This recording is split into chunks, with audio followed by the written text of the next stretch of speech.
Well, what about To Your Eternity, episode 12? Zach, moment of silence. Moment has passed. All right. So what'd you think of episode 12? I mean, fuck. Yep.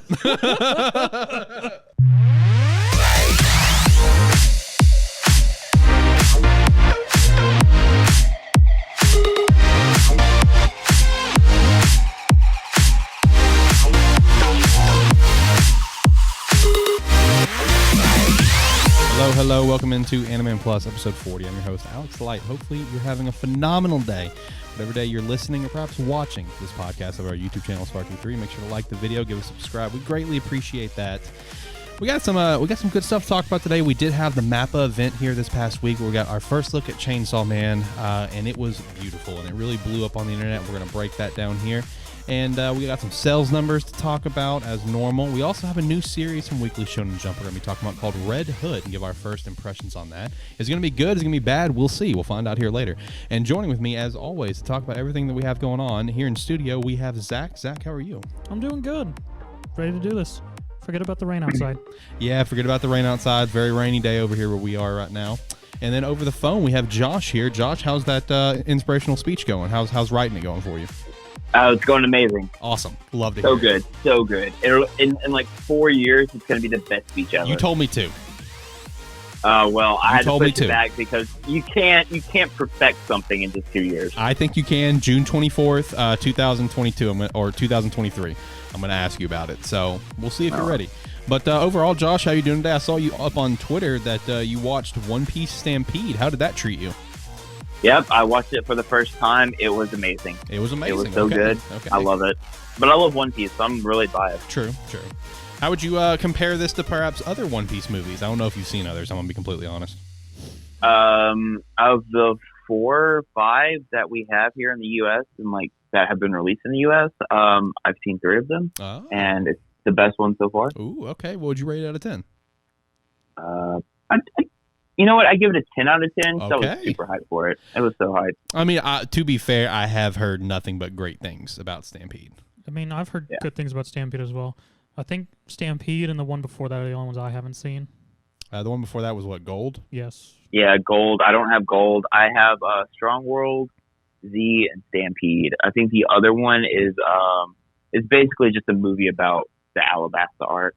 Gotcha. But those are the only ones I could officially like released over here, so it's the only one I've seen. I believe there's one more out there which I can't remember because I know I've seen several. Oh, there's a lot. Oh, there is definitely a shit ton of One Piece movies. Yeah, I've watched most of them online. Yeah, if they're not on Crunchyroll or Funimation, or if I can't go buy them at the store, then or online or something, then I haven't seen them. Gotcha. Well, I'm glad you enjoyed Stampede. It is something that I have been planning to watch here for a little bit now because the amount that it's raved to me on an almost a weekly basis is just unreal. Can't put into words. So I do plan to check it out at some point here in the future. But first and foremost, like I said earlier, if you could, give us a like on the video here, and if you're watching this on YouTube, subscribe to the channel. Continue to help grow the channel. We got some things in the works here we're going to be hopefully getting out, including clips of our episodes here, so hopefully that's going to be on the way. You can go follow us at Twitter at AniMan Podcast. We also have the same handle over at Instagram. You can go follow us there as well. And you can also go check out my other podcast, Lighthearted Gamers, at LH Gamers Podcast. Go follow us there with all the stuff we have going on. We've gotten some pretty good hits recently in terms of predictions for what's going on in the gaming world. We had what I was thinking was going to happen. Me and you both were talking about Ghost of Tsushima having this whole director's cut. How's that going to be released? We were kind of on the point for that. The purchase of House Mark went down. Yep. Called that one. So we've had some good hits here recently. Let's see if we can keep it moving. And then lastly, if you want to support us for the Patreon's a great way to do so. Don't feel obligated. Just listening to the show is enough for us. Be a friend, tell a friend. But again, if you want to support us for the Patreon, is a great place to go. All right, so let's jump into the shout-outs for this week, shall we? All right, so first up, pretty much any sort of manga issue over in Japan, Weekly Shonen Jump, Weekly Shonen Magazine, whatever, will be on a break the week of the 25th of July due to the Olympics. That's fair. That's to be expected. We'll get double issues the week before. No big deal there. My Hero Academia 103 is set to air on July 10th. So if you were wondering why there wasn't a My Hero episode this past weekend, there you go. They didn't put it up. It's coming out on the 10th, and it's kind of the same thing happening with 2 Year Eternity. 2 Year Eternity will have an episode come out, but it's going to be a recap episode. And on the 5th on the 12th is when episode 13 is going to come out. Boo. Yeah. After how this last episode ended, we need, as the anime viewers, man, we need some quick answers, right? We need some quick answers. And I did specify anime viewers because I hate myself. Alex I found out. is a traitor. I am a traitor. I hate myself to extents I can't even begin to put into words, and I decided to pick this up and start reading it. And that's all I can say is I absolutely hate myself, apparently, because I love torturing myself by reading this nonstop roller coaster of pain. But anyway, like I said, episode 13 will come out on the 12th. We did get a new trailer for Platinum End that is set to come out this fall. Really excited for that one. 24 episodes is what's confirmed, and it's going to cover the entire manga. That's not necessarily surprising. It's not a long manga. No. Like, I don't even think it eclipses. It doesn't even go over 90 chapters. I think it's probably ends in the 80s. I think is what it was. I believe you're right. So it doesn't necessarily surprise me. I did watch the trailer. It looked great. I'm really excited, for this one to come out. We do also have the new news on the next Neon Genesis movie that is coming to Prime Video on August 13th. So be on the lookout for that. It's going to air in 286 countries. Right? That is true. Damn. I think it was two. I think you're on the point there with the. Yeah, it's gonna air in a shit ton of countries, a bunch of different languages. There's a lot of hype behind this right now. And also, I did see a little extra tidbit that when that does come out, all the others are going to be available as well. The previous movies to be that'd be nice. Yeah, I did see that as a little extra tidbit.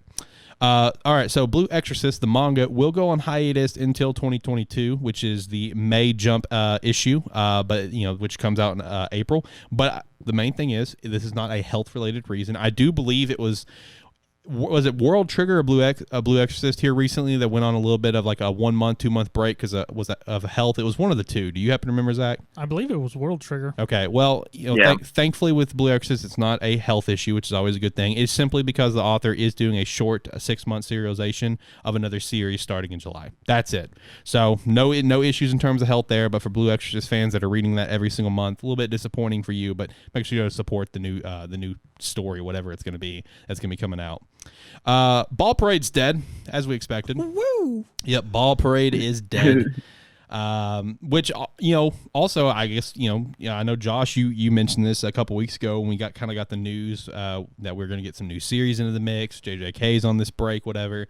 Ball Parade's dead, and doesn't seem like we have anything that's going to be replacing it right now. Maybe keep an eye out for a few weeks from now. Maybe after this break they take for that week. Maybe we get some news of a new series coming to the mix. But right now it seems like they're just going to perhaps run with what they've got. But, I mean, it doesn't surprise me that Ball Parade's dead. Man, these last few chapters have been ass. Like, they really have, man. They have not been great. No. And just knowing that it's going to, this upcoming chapter in a couple days is going to be the last chapter and what we got this past chapter, it still brings me back to a point. It's just like, why even introduce this character and this whole new antagonist route that we're going if you're just going to probably end anyway? I don't know, man.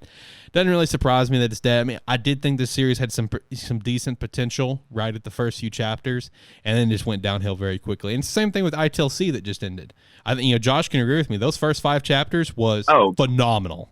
They were really good Up until they revealed I guess would be the main antagonist of the series. Halfway, I was like, oh yeah, this is going downhill really fast after that. That's about when I quit reading it. Yeah, and it went straight to the pot, man. It got bad. So, yeah, Ball Parade's dead. Like I said, keeping a lookout for potentially another new Jump series to be introduced. We did just get Red Hood. We're getting the Martial Arts Road Nero coming out this weekend. So we'll see if we get something else here in the near future. They could be waiting for another series to end. We have seen some reports potentially that Candy Flurry's not being received really well. So Candy Flurry could be one to potentially get the axe after 15, 20 chapters or so. So we'll see if that one gets axed sometime after this break. We'll see. We'll see what happens there. There's also too. I want to throw out as well. Aside from the break for the Olympics, there's another, I believe, a summer break that Jump always takes coming up very soon as well. They might be waiting to get all these breaks out of the way before they start introducing more. Gotcha. So we have basically we have 2 double issues coming out here in the near future then, because we have the one right before the Olympics, then we're gonna have one sometime after that as well from the Yeah, because I think it'll be the one for the Olympics, then an issue, and then I think 2 more issues, and then another break. I'm not sure how that works, but there's scheduled to be 2 more breaks this summer. That sounds about right, because I know for the summer, for this summer break that you're referring to for this double issue, I want to say that's the issue that always has the entire cast for the cover. Like it's not a single series; it's literally everyone. So I want to say it's that.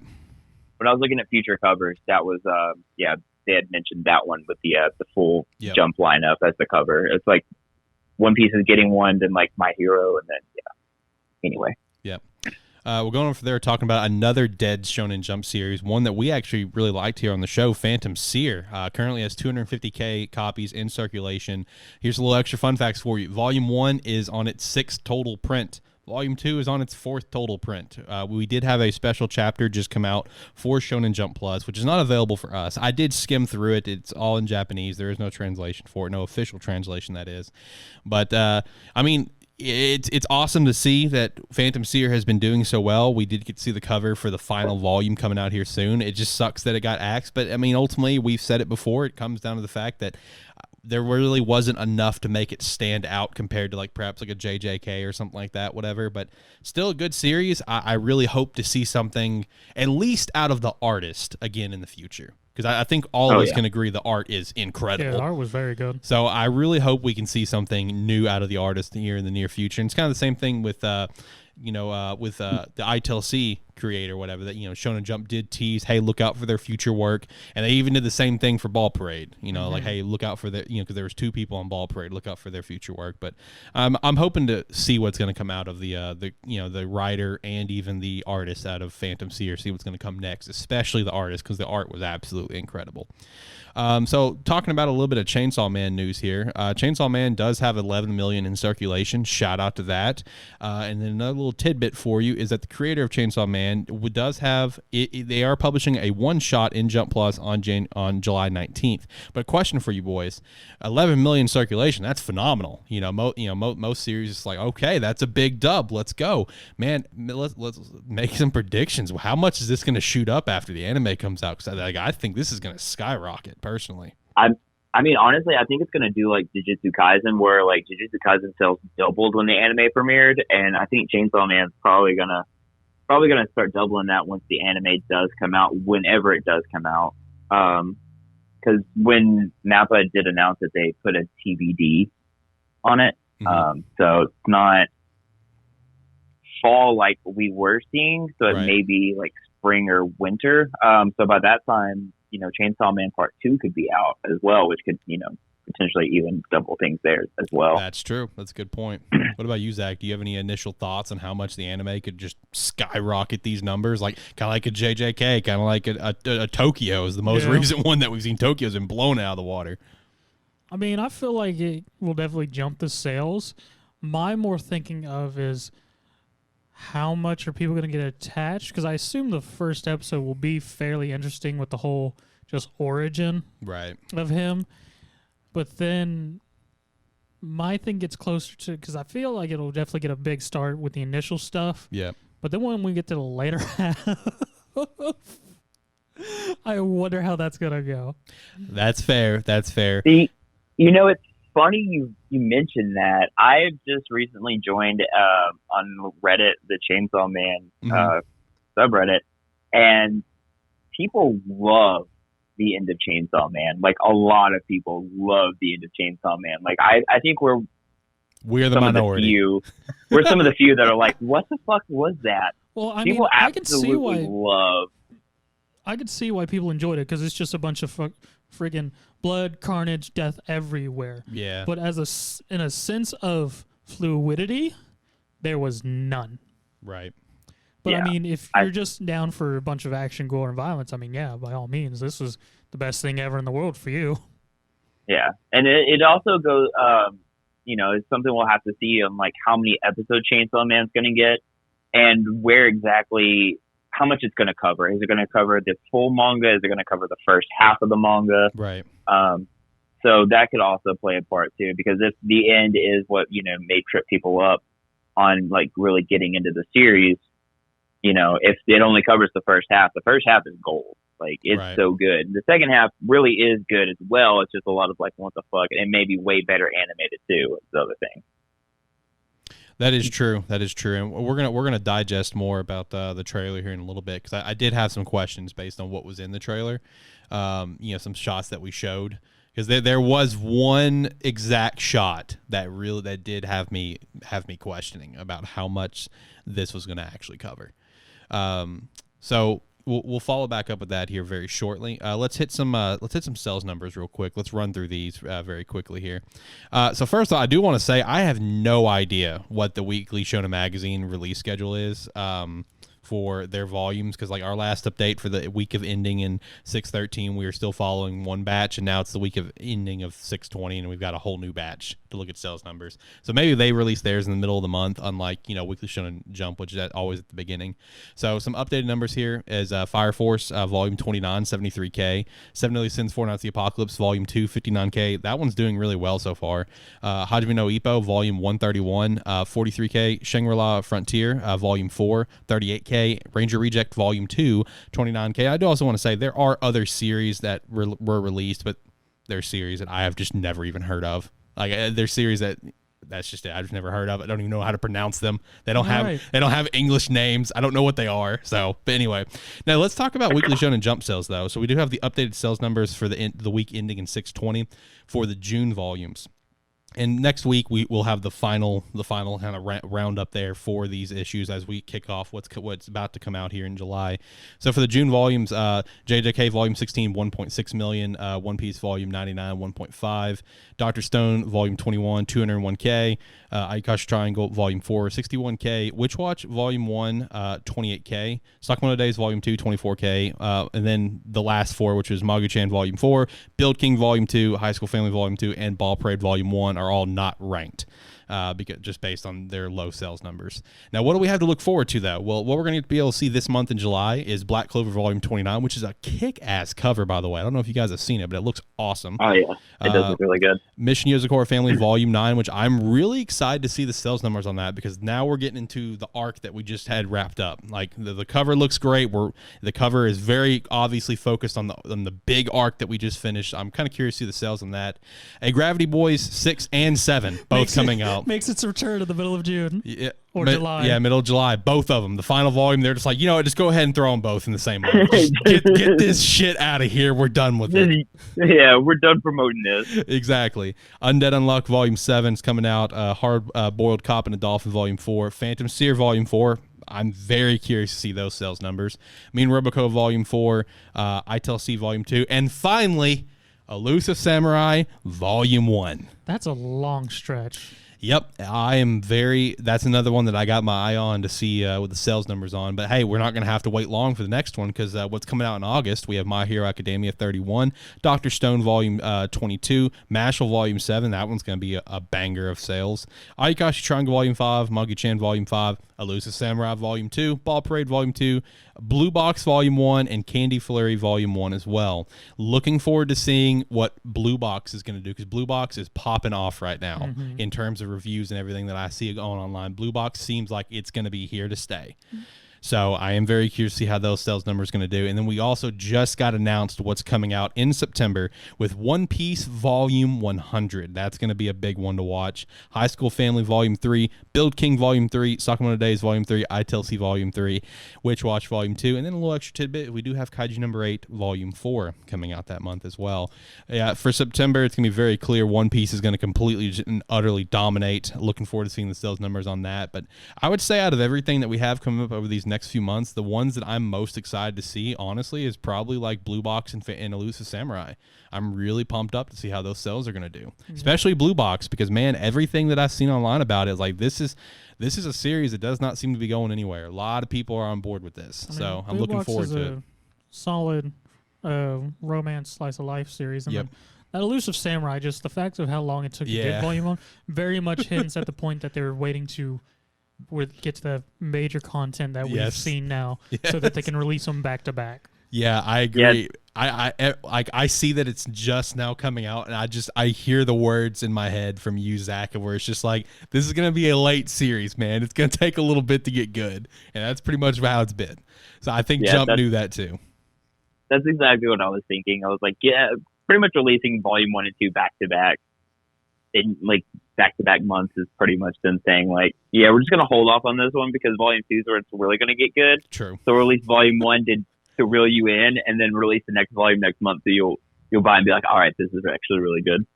True, and it is, man. It has gotten really, really good here recently. Been really enjoying Elusive Samurai after a very rocky start. Very, very rocky start. You say rocky, I more or less saw it as just world building. Well, okay, that's fair. Rocky's not the right term. I guess rocky for me, because it just it did not really pull me in. I thought it was kind of boring personally for the first X amount of chapters, but it's really taken off since, now that we've kind of really started to establish our group of characters and is where we're kind of going with things even more than we are. Yeah, I'm enjoying it quite a bit now. It's one of my favorite reads every single week, especially these last few. MC's a freak.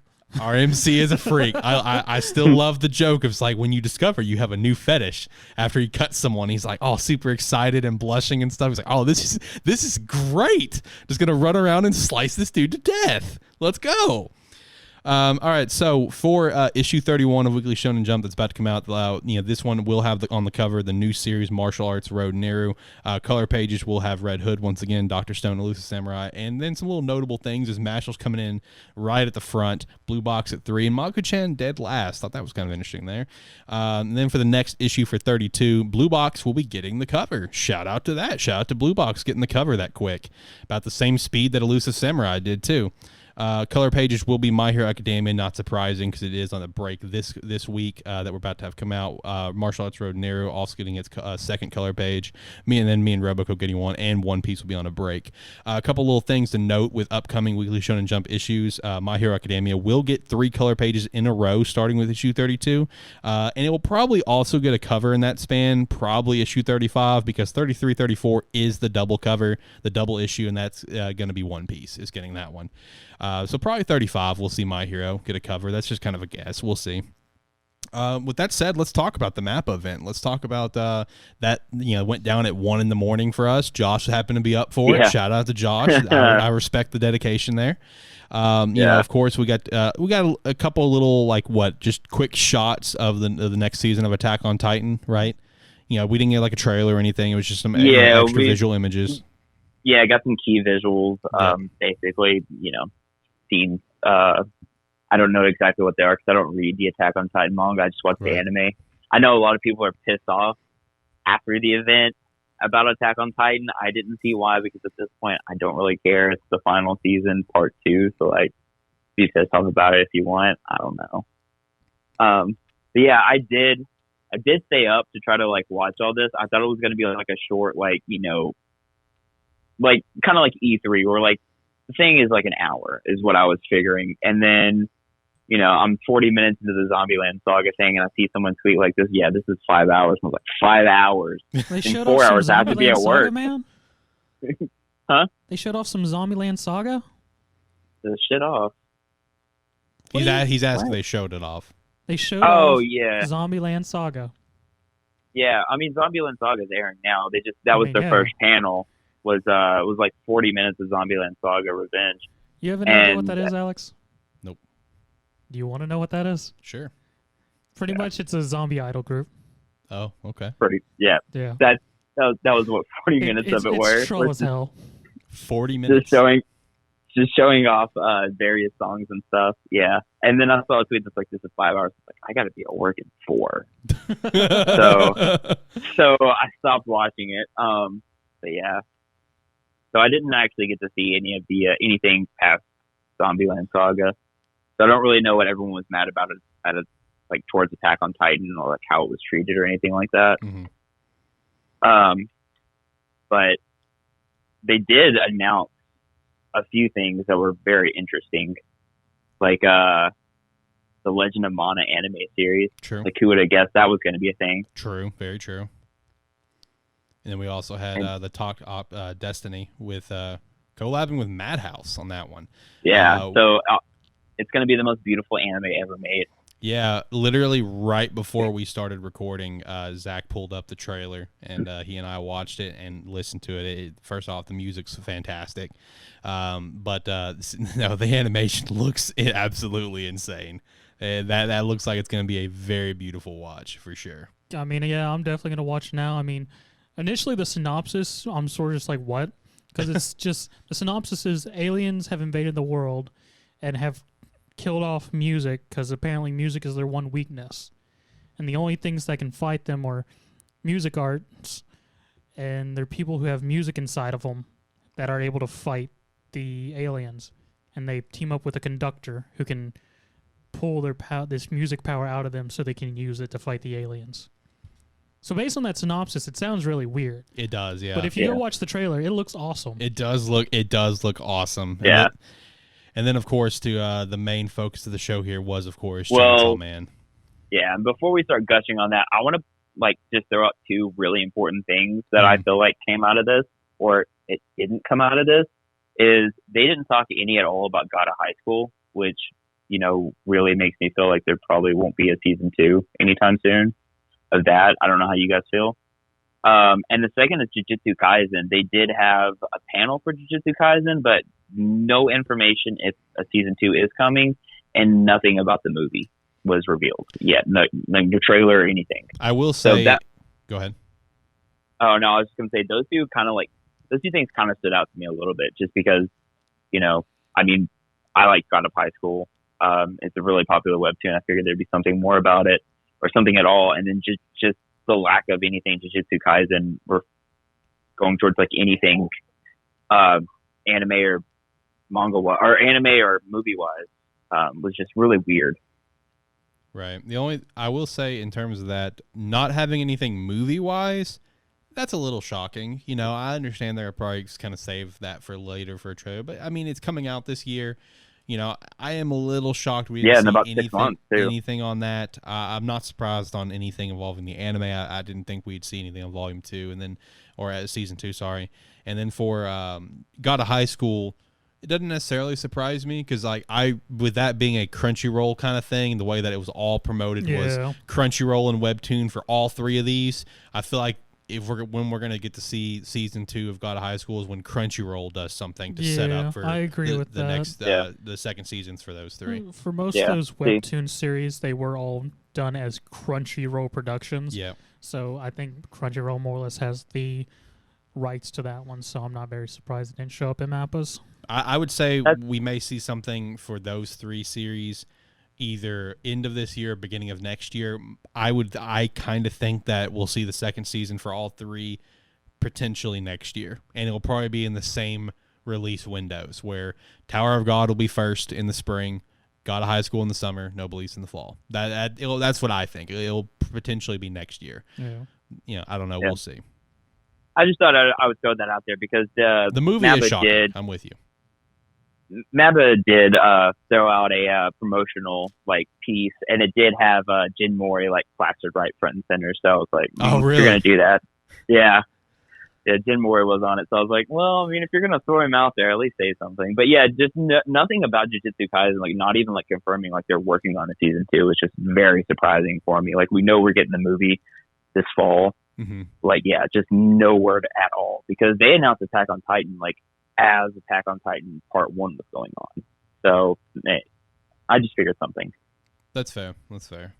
And then of course Chainsaw Man being the big highlight reel here. This was what everyone was waiting for. This is what everyone literally everyone. And it looked exactly as you would expect. It looked fantastic. Animation was exactly what you would want. 1 out of Mappa and 2 out of Chainsaw Man. I mean, I thought it looked great. I do have some questions about how far this is going to go, because there was the shot of the graveyard, which there was that shot, which as we read the manga, we know when that takes place, obviously. So I do have questions in terms of that, about how long this is going to go. But I mean, I thought the trailer looked great, and watching it's going to be just as dumb as it was reading it. It's going to be a good time just to kick back and watch a dude run around to cut shit up. What was you guys' thoughts in the trailer? It's about on the same par of just how incredible that it looked. It looked amazing. Go ahead, Josh. I was just gonna say it looked amazing. A lot of people were talking about expect like heavy CG and stuff, but I mean it looked like Jujutsu Kaisen level of like just really good. It didn't have like the wonky kind of CG that Attack on Titan was getting a lot of hate for. Mm-hmm. So I was really impressed with it. I mean, I would think. Did you have something else, Josh? Oh no, I was handing off to you. All right. I mean, as thoughts of how long this is gonna go, I wouldn't be surprised if it actually went through the entire bit of the manga that we know. Right. It is short, so it wouldn't surprise me Yeah, either. it's a shorter series, and also some bits of it could be shortened down. Yeah. Because there is couple bits where it did go a little long, or were just like little pieces added onto one chapter just to transition into something else. So yeah. Yeah. It wouldn't surprise me if the anime was just the entire part one. It would not surprise me, because you got to keep in mind there were some chapters where we had chapters stretch of where there was very little dialogue and it was just fighting. Mm-hmm. Those sort of chapters, let's be real, is like you could get like easily 5 or 6 chapters in a single episode and not feel rushed just because of how the chapters are actually paced. So that's something to note there. Josh, you got something? Yeah. So I definitely think they will do the entire manga in one season, especially since we know we are getting Chainsaw Man Part 2. True. So that kind of leads into like, why would we want to extend the anime to cover all this if we know we're getting a Part 2 and possibly 3 or 4, however long they want to go with it. So it would make sense for them to just go do it all. And yeah, you're right. A lot of the later parts of the manga are fight scenes that are very extended, and a lot of those chapters we were reading, like you were saying, 4 or 5 chapters could be one episode, and it wouldn't feel like it was rushed any at all. True. So I mean, I wouldn't be surprised if it was like 25 episodes to cover 97 chapters. Yeah, something like that. Yeah, he doesn't want to hit 100. Remember? No, Yeah, he doesn't want to hit 100. One very popular anime that I do kind of relate to how to feel out of what Chainsaw Man is probably going to be. Think of One Punch Man, honestly. I related to that, where it's just like, hey, yeah, we're just going to drop a season for you every few years. You're still going to watch it. You're still going to love it, but that's about as much as you're going to get. I kind of view it like that, where it's just like, this anime coming out this year, it's going to cover the entire part 1 of the manga. Get over it. In a couple of years, we'll do part 2 eventually. I view it kind of like that. As One Punch Man's the same way. Season 1 came out, covered. It was only a 12-episode series, whatever, and only covered X amount up to the chat. Then it was like 3 years later we got season 2, and now we're a couple of years out of season 2 and still no word of season 3. But I mean, it'll come. It's too popular not to come. It's gonna happen. I kind of relate. Exactly. I kind of see the same thing out of Chainsaw Man. It's just it'll come when it comes, and you'll still watch it. You'll still love it. That's just how it's going to go, just based on the how many chapters, the content that we have, and that's just how I think it's going to play out personally. I mean, and Chainsaw Man's really popular.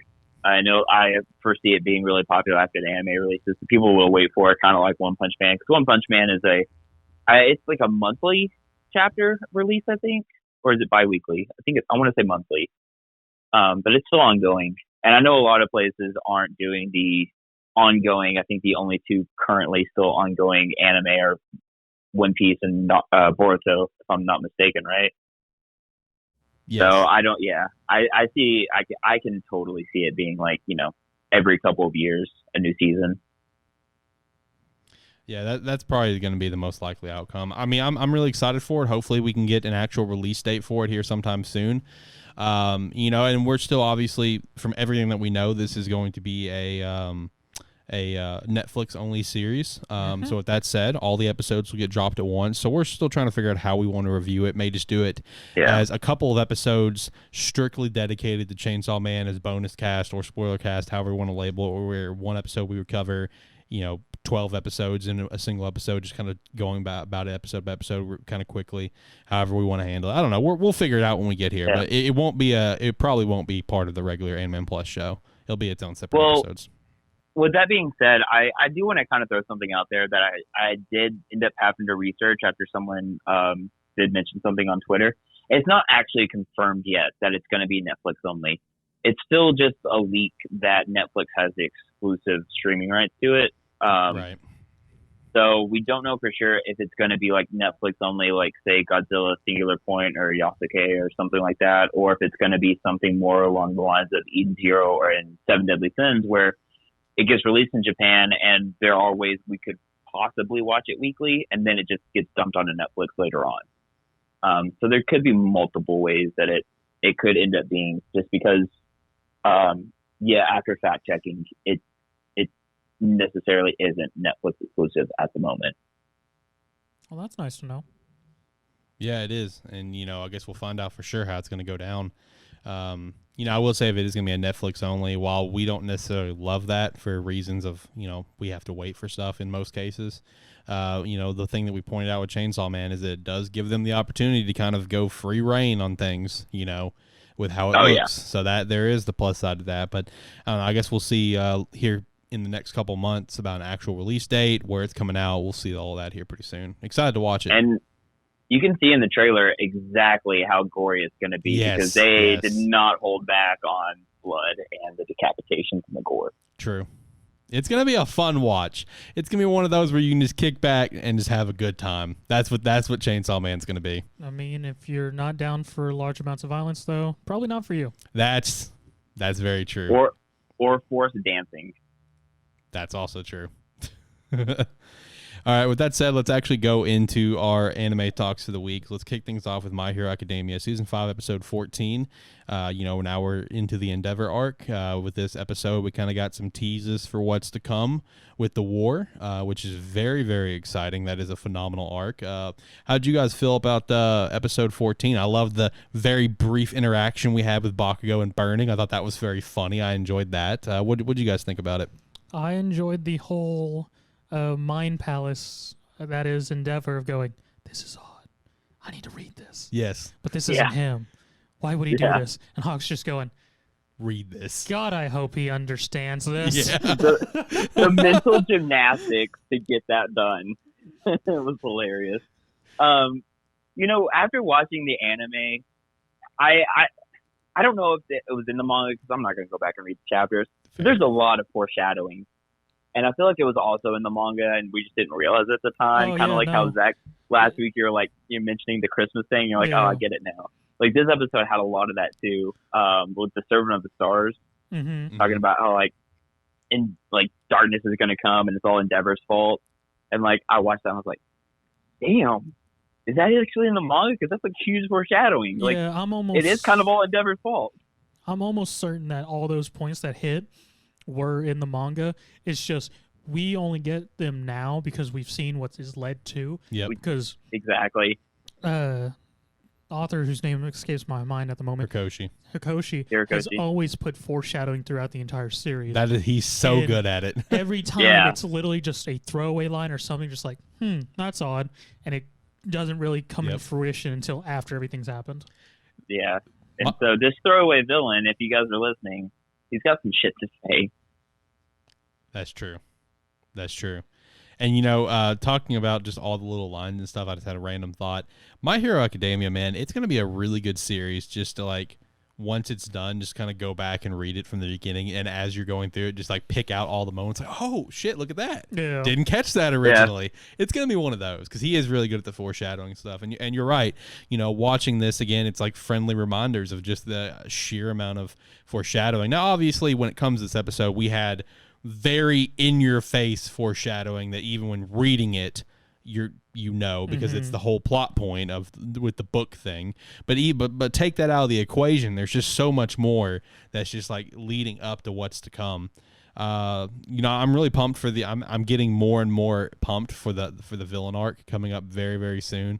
I think the anime is going to do really well with it. I enjoyed our new opening and ending. That's also true. The new opening and ending was pretty solid as well. Yeah. Josh, how was One Piece for you, man? I know we're right in the middle of shit starting to get hyped. Was this episode really good? 980? I want to start this off by quoting this tweet I saw.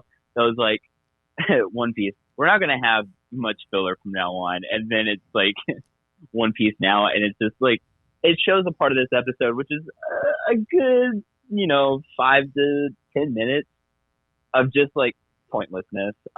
So to get where I'm going, in this episode, it starts out with basically where the other one left off, where Kinjiro is flying away on his beautiful swan that no one ever knew that he could do because he was a shitty artist, flying away with Momosuke, and like people are trying to stop Kinjiro and stuff. And Kinjiro is actually like this badass fighter that has been hiding the entire time because he's playing a part. And then he creates this like ink cloud that just rains down ink daggers. And this is the part that the tweet references, where it's about 5 to 10 minutes of just the samurai cutting ink daggers in half. It was super pointless. Like, it's just like they're raining down on people, and everyone's like, "Oh my god, like we gotta hide from this stuff." And then just a samurai. It's beautifully animated, but still, it's just super pointless and adds nothing to the episode aside from filler.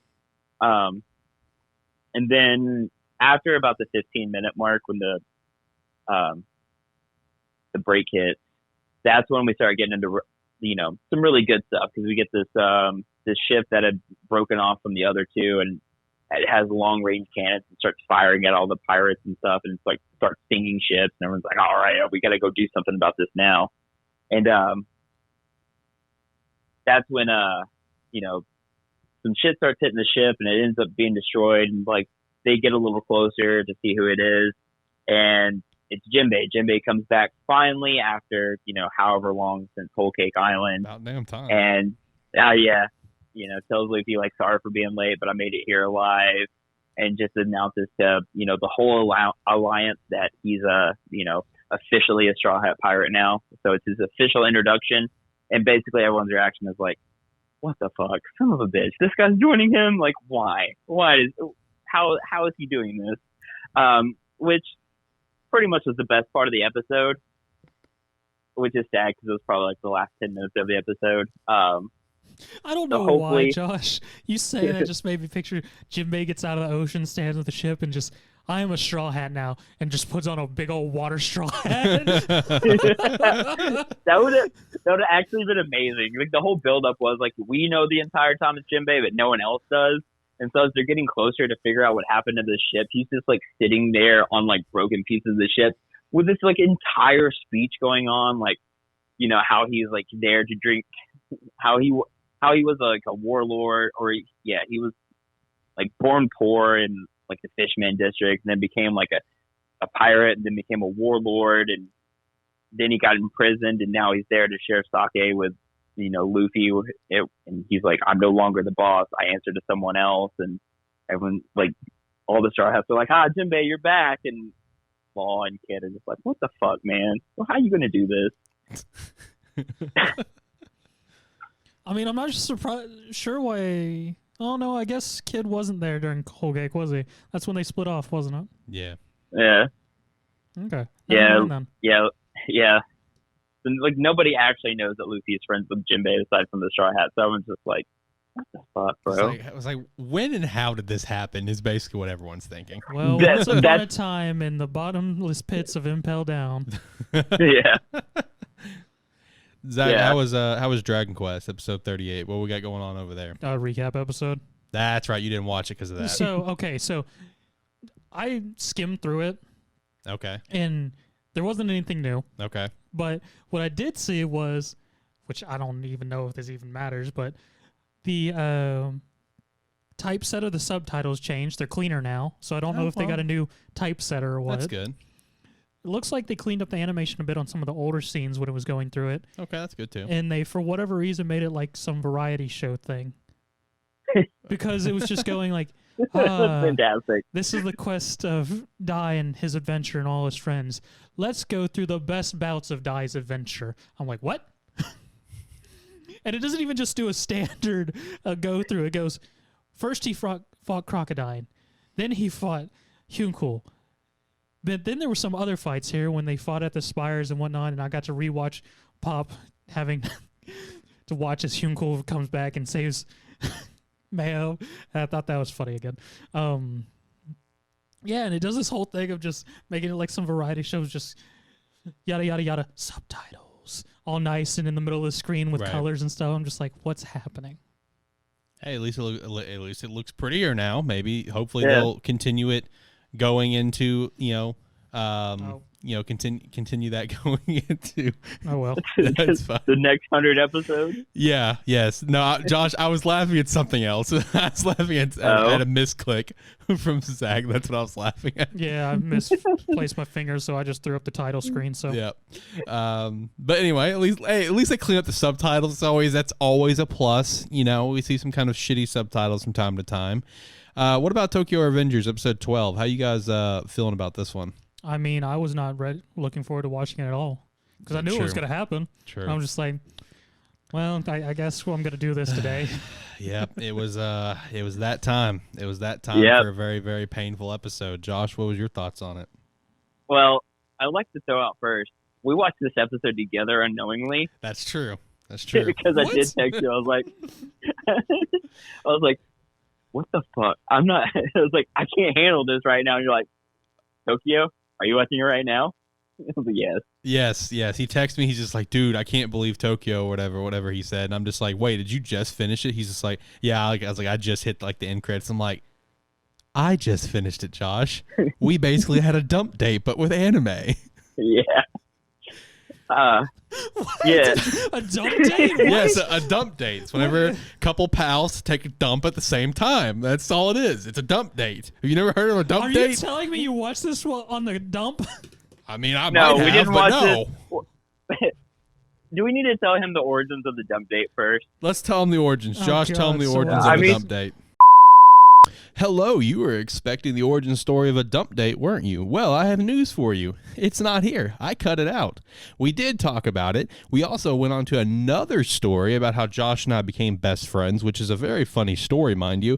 And it's all great content and all, but the bottom line is, one, it's not anime manga related, which normally I don't really care because if it's funny content, that's all that matters. But the other problem, this is already a very long podcast episode, and that went on for way too long. So I cut it out. Let's get back to the anime manga stuff, and we'll talk about that funny stuff on perhaps another podcast that we have here in the works at Sparky3. Subscribe to the channel and stay tuned for that. With that said, back to the magic. Boom! Well, anyway, Now that that's over. back to Tokyo Revengers. I mean, it was good. It was good. Josh, overall, what was your thoughts on it? This episode was very depressing. So, when it comes to this episode, we do focus on Takamichi in the present Should time. still be dead. Do it. He should most definitely still be dead. Yep. There's no reason this series should have gone past this moment, but hey, physics. Yep. Hey, whatever. So we are back in the present right now, and they think they fix everything, and Naoto's just like, hey, let's go see my sister. She's alive. They go, see her, and it's incredibly fucking awkward. Yeah. They haven't seen each other in forever. They both very clearly have the hots for each other still. But before we move past this, it was really funny though, just how awkward it was, and how Naoto was just like, "All right, I'm about to leave," and Takumi just like grabs his legs, like, "Please don't leave. You're my best friend." He's like, "We're not even friends." He's like, "Don't be so mean, please." Yeah, he's just like, that's so mean. Don't be like that. Well, Yeah. not even the fact that he yells that, the fact that he grabs Naoto's leg and just more or less shouts out that he is in fact still in love with her while she's in the room. Yes. And he doesn't even notice. Yes. They end up going for a little drive. Naoto's got to leave, so they're still alone. And she's like, hey, let's go to this certain spot. They go to this spot, and Takamichi's like, oh, this is such like a great spot for her, great memory. And she starts talking about how she went there with someone she loved, which is this foreshadowing. Everything she's talking about here is foreshadowing to an event that's to come. And then ask her up front, after she tells him, yeah, the person broke up with me here. And Takamichi's like, oh, man. It's like, who would break up with you, whatever. And she's just like, yeah, so tell me, why'd you break up with me? And he's just like, She's just like, I never found out, and just turns to him and asks him why. And he just has a whole moment in his head. It's like, I broke up with Hina, but Hina broke up with me. What happened? yeah. This isn't right. Yeah, so he just immediately takes that as, I gotta go to the bathroom, runs away, Yeah. bumps into, I'm drawing a blank on his name. Hanami, thank you. Bumps into him, and Takamichi realizes, kind of quickly, he's like, wait a minute, that's Hanami. Wait a minute, he said, I'm not in the car. ... Oh shit! And he starts going running off, and then Hina gets she's sitting in the car vibing, and here comes a Hummer and nails the back of her car, and it just gets fucking depressing and sad from there. Akun is the one that does it once again. Even though it seemed like everything was going to be on track, he followed his dreams. He's a hairstylist. Takemichi's going to be his first client. Everything's good. Remember the promise. But nope, we're still back to square one. Nothing has fucking changed. Has a very emotional moment with Takemichi and Hina where he does tell her that he always still loved her as the car then catches on fire. She does have a little moment where he's trying to get her out. And she's like, I can't feel my lower half anymore, man. I'm not going anywhere. And then unfortunately she fucking dies in a giant ball of fire. And I mean, there's a couple things here. I mean, there was a good moment during the whole crushed vehicle thing where, because more or less what happens, Akun drives a big ass Hummer into this small ass vehicle Hina's in, completely crushing it up against a wall. Yep. And there's a moment where Takemichi, as Alex was saying, jumps in there, hugs her, tells her he'll always love her, and she has a strength moment of last little bit. Because Takemichi was just going to stay in the vehicle, she shoves his ass out. Yep. Several other things I want to note. Throughout the entire series, once they start driving, you can see that Hummer in the background. Throughout the entire episode. Shit, you're right, you can. Yep. There's shots of it either behind them or passing something real quick. The entire time, once they start driving, you see that Hummer the entire time. Secondly, bitch could have got out of that vehicle. That is true. That is true. Watching that now that you point that out, I'm glad you reminded me of this. That was probably my only gripe with this episode, is that the anime did not pace that scene very well. Because obviously reading it for me and you, quick. It was very quick, as it should be. But watching this, it's just like, really? Really? She's there playing with her phone the entire time and just sees the lights and is like, what's this? Yeah, and like literally turns back and looks at the lights, and it like the anime did not pace that moment well. No, it did not. Which, I mean, it's still a great episode. It was an emotional moment, whatever, but glad you pointed that out, because I completely forgot about, because as I'm sitting there watching it, I'm just like, damn, this feels like it's going way too long. It does not feel like it's going as fast as it should, because even Takemichi's standing there just like, you could have started even like running over there to her vehicle. Like, I don't know. You're right. That was not paced very well. Even with the pacing, I don't think logically Takemichi could have outpaced the Hummer to be able to actually get over to her and get out of the vehicle. But there was plenty of time, based on the pacing of her, just go, oh, God, a Hummer. Yeah, exactly. Now, let me throw this out here, though. Should something like that happen, I mean, first of all, we already know what's going to happen. What's going to happen. She didn't, so she probably didn't even think about it until the Hummer was already on its way there. And by that time, she probably didn't even have the mental fortitude to think I should probably jump out of here right now. She's probably thinking oh fuck, I'm about to die. And secondly, I just want to throw out there too that Takemichi's actually very stupid, because I'm thinking back on the scene now where he's in the bathroom and it takes him a good minute to figure out what's actually happening, because he doesn't even it doesn't click in his head at first. He's like, man, that man was weird just coming in there and asking, saying oh, you should be in the car. Just keeps walking. And then he goes, oh, wait. Oh. Takemichi's a dumbass. So you're telling me, Josh, if you walked into a random stranger and he just said, oh, you're not in the car, that's unfortunate, you would immediately connect that? Well, here's what I'm going to throw out right now. Just knowing what I know. So Takemichi literally, that day, just got back to the present. So he had just, the day before, lived the Battle of 8-3 and had met Hanami and seen his tattoos and his hair, and then meets Hanami again the next day. And even though Hanami's older, looks almost exactly the fucking same. True. I mean, really think about that. He saw Hanami, but he never was paying attention, because he, during the entire fight of 8-3, was looking for Draken. Yeah, that's true. He was looking for Draken. Shit went crazy, and Hanami wasn't even at the forefront during the part where he was actually fighting with Draken and Chifuya. No, not Chifuya. I can't remember the second division captain's name, but them. Mitsuya. Yeah, Mitsuya. Hanami didn't step forward until Mikey showed up. But see, he still knew who Hanami was, and to Takamichi, it had only been 1 day. So I mean, I don't know. He's just kind of slow. Been more than 1 day. Had it been more than 1 day? I think it was. No, I think it was only that day. He'd only just got back. Okay. Yeah, because the 8th period happened, and then the next day is when he had went to the hospital to see Draken, and then I think that afternoon is when he went and shook hands with Naoto, and then he got sent to the present where he went to go meet Hina, if I'm not mistaken. Okay. So anyway, I'm just saying. Actually, no, it might have been a few days. Had it been a few days? Yeah, because I didn't even comprehend like Bout 8-3 to like hospital stuff. I was just thinking when he goes back to the. That was because it's 8-3. They don't actually go home until August 4th is hit. Then he goes home. Doesn't really specify when he shows back up to see Draken. Oh yeah. He also takes time to go buy that necklace for Hina. Also true. So I feel like there's at least a day, maybe 2 there. So I don't know. In that situation, I will just say Takamichi's a dumbass. I'm going to go ahead and throw that out there now. But in terms of how quickly to realize it, if I was in that situation and knowing everything that I know, that I have the ability to travel through time and I'm trying to save someone's fucking life that's been killed in an auto accident of some sort on a couple of occasions now, whatever. If some dude like that says those exact words, oh, you're not in the car, that's unfortunate. In less than 20 seconds, my brain is clicking what's happening. Where it's like, because I would immediately be like, yo, what the fuck you mean? I'm like, oh shit, and I'm gone. Like that's me though. Takamichi's a dumbass though. We're all also forgetting the first half of the episode, which is basically just Takamichi doing mental gymnastics, trying to figure out like what the fuck Hina's doing wearing the necklace. Like, is it the necklace I gave her? True. No, maybe it's maybe she bought another one that's exactly like it. Like it's been 12 years. And then Naoto also just shitting on Takamichi in the car. That's also true. Yeah. Yep.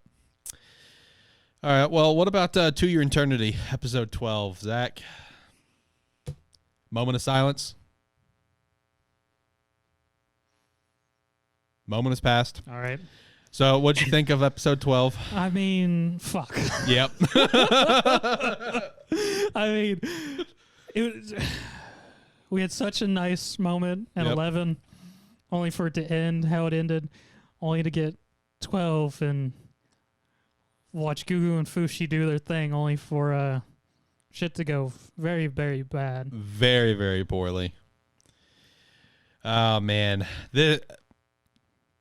This show it's breaking me. In this series is breaking me in ways that I can't even begin to explain. Because before, like as we were currently watching a couple episodes of this, I did look at a couple things that in terms of like spoilers. I love spoilers, so this episode really caught me off guard. Okay, I was not prepared for any of this. It did not catch me off guard. I knew exactly what was going to happen as soon as we started this crap. This was very. I thought it was going to last longer than that. I mean, all right, so bottom line is Gugu is he's no longer with us. He did get to have his kiss with Rin, though. He did get to have his moment. So, as the knockers are just like attacking this party. Yeah, the knockers. Yep. I think it's pronounced Nokers? No, it's actually knockers in the manga. Is it really knockers? Yeah, and Fushi's not Fushi in the manga either. Oh, god dang it. Yeah, it's actually knockers with a K in the manga. Yes. Yeah, the knockers. That's 1,000% true. At least in the official English translation that I'm reading from Crunchyroll. Oh, man. But yeah, Nokers is what it is in the anime. You would be correct, but it's knockers in the manga. But anyway, so this party's being attacked by the knockers. We had some nice moments of Fushi and Gugu teaming up, trying to beat it, and basically the entire Ren comes in as well, which is like, why the hell are you here? You're very much in the way. To save her man. Yeah, very much in the way, and everything starts collapsing, whatever, and Gugu being a badass like he is sitting there just holding up all this rubble on his back, so Rin doesn't get crushed and die, and does have his moment where he does tell her that he loves her, and that he does get his kiss, but then unfortunately Gugu does pass, and watching this, it was very interesting because we know how Fushi kind of like operates in terms of like, getting stimulated, and he gets like these other forms. He's able to create other things, This episode really brought a new take on it where Fushi started to feel Gugu's pain. Yeah. And because he started to feel Fushi started to feel pain, and then after a couple of seconds, Fushi says the line, "This isn't my pain," and that's when he starts to click, where he's like, Gugu's in trouble. And then as he's the rest of the scene is going on, and Fushi is feeling this pain. Then you have the moment where Fushi transforms into Gugu, and you're just like, no, he's gone. Yep. That was unbelievably emotional. The fight kind of comes to a close, and Knockers go back and to wherever they go, right? It escaped to the east. It escaped to the east, and with Bear in March. Yep, Bear in March, which is very depressing there. And then with Fushi transforming finally for the first time in 4 years, he's no longer that aged form, right? He's back to the nameless boy, the one that we know. So when Rin, who survived, is coming to see, thinking Gugu doesn't know Gugu's dead. Yeah. Fushi's freaking out where he's like, oh God, what do I do? She can't see me like this, because she still doesn't know about Fushi's, what Fushi can do. And then just like has like the heart-wrenching kind of few minutes there of where he's posing as Gugu and she's under this false reality for thankfully just a few minutes. She realizes it as everything's going, just this whole thing that Fushi's pretending to be Gugu, and actually tells Rin that Fushi died and his grave's outside, and that he's got to go away with the Gramps and old lady helping him, saying he's going shopping. Yeah, I can go with you. No, he'll go take shopping by himself. Shout out to those two for having Fushi's back in that moment. Yeah. And then once Gugu leaves in Rin's eyes, then we have the little moment with Rin and her father where she's like, I'm not going to get married, I'm in love with someone, and he's just like, well, who is it? And she's like, well, unfortunately he's not here anymore, but he's with him. And then you see Fushi just continuing to walk. So at least we did get the clarification in this episode of where Rin's not stuck in this false reality of Gugu is actually alive, whatever. Yeah. At least it was not held up like where she's going to be stuck with that false concept. We got to see that she realizes that Gugu is no longer alive. In which this episode also introduces a thing of the people that Fushi gets close to, their souls may be stuck with him. Yep. Because there's a whole moment where after Gugu dies, he starts having this vision of his perfect dream life, I guess, and realizes something's off, turns around, and sees Fushi, his actual brother, and the Gramps and old lady all mourning him, and somehow touches them, it looks like, in a weird way. Yeah. And then, he tries his best, because we did get to see him try to touch Gramps and his hand just go through him. So his version of a hug is that he just kind of left it perfectly where it needed to be. And then as Rim's showing up before the whole fake Gugu thing, Gugu's just chilling on the terrace with Fushi, talking to him just like... And you even see March in the background. March is in the background hiding behind a pole, and Gugu sort of looks like, the hell? Yeah. Like some recognition of, that's the other form Fushi takes. Yep. So, and that is more indication for what's to come in the future. It was a great episode, very emotional. This series, man, it's breaking me in ways I can't put into words. It's so depressing, but like in a good way, if that makes any sense. It builds you up with some episodes, then just a couple later, it's just like, well, time to take that away. Yeah, time to just absolutely just destroy you. All right, so what about Eden Zero episode 12? So I realized halfway through Josh's spill about One Piece that I forgot to watch this. So how was Eden Zero? I thought I watched it, and then as I'm sitting there, I'm like, wait a minute, no, I didn't watch it. I forgot. So how was Eden Zero episode 12? Well, it was the escape off Guileless. The chronophage is going to it. They managed to escape through a quick evac via Ishiki. And... yeah, they get off the planet before it loses 1,200 years of its time. Sister joins up with the ship. Homura and... I can't believe I forgot her name. Rebecca. Have a moment in the spa where Homura wants to fight Rebecca. Of course. In the bath, naked. Because why not? True hero fashion, right? Yeah, more or less just they escape the planet, have a whole gathering moment of introducing everybody. Mosuko is not actually an enemy. He's a very dumb servant of Sister. And they find Hermit. They did find Hermit this episode? Yep, it ends with them looking at the statues and seeing Hermit there, just chilling. I did see I didn't look who it was or anything, but I did very quickly come across the news for like the voice actors for Hermit on Twitter. Mm-hmm. So that makes sense why I saw that. So we did get to see Hermit this episode. So that's good. That's good. So yeah, after hearing that, I feel like I feel like that kind of puts it in perspective a little bit better. That it probably actually showed Draken too in this episode. Really? It actually showed Draken and his title and everything, so it makes me curious how far we're actually going to go. I'm gonna probably stick with the prediction that we were having, where we think it's just gonna focus strictly on the stars. Yeah. So we'll probably, because I mean, let's be honest, the Valkyrie arc is kind of beefy. It's long. Yeah, that's a beefy one. So I do feel like that's going to potentially be where it ends, is the Valkyrie arc.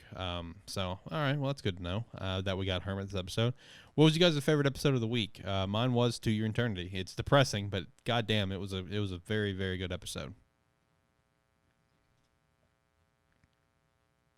To Your Eternity. Josh? I'm gonna go Tokyo. Am I still muted? No, you were never muted. Okay. I'm gonna go Tokyo. And before we move on, I just want to throw out, because anyone that listened or watched last week, we were talking about a special episode of 86. It was a recap episode. Yep. So that's why it didn't get covered today. Yep, it was a recap of the full season. The only new content was the very end. That was literally what we saw on Twitter confirming. It showed the big shepherd and it said 86 will come back in October. It's the only new content in the entire episode. Yeah. Which, super pumped.